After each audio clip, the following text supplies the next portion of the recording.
Fascist হাসিনার রায় ঘোষণা নিয়ে একটি মহল দেশে অরাজকতা তৈরির চেষ্টা করছে বলে অভিযোগ করেছেন বিএনপি মহাসচিব মির্জা ফখরুল ইসলাম আলমগীর। নাশকতা রুখে দিতে সবাইকে ঐক্যবদ্ধ থাকার আহ্বান জানান তিনি।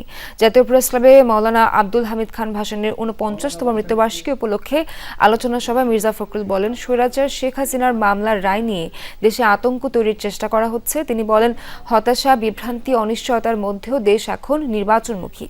তিনি বলেন, এখনো কিছু গোষ্ঠী নানা দাবির নামে ভোট বিলম্বিত করার ষড়যন্ত্র করছে। নির্বাচন প্রক্রিয়াকে সমর্থন জানাতে রাজনৈতিক দলগুলোর প্রতিও আহ্বান জানান বিএনপি মহাসচিব।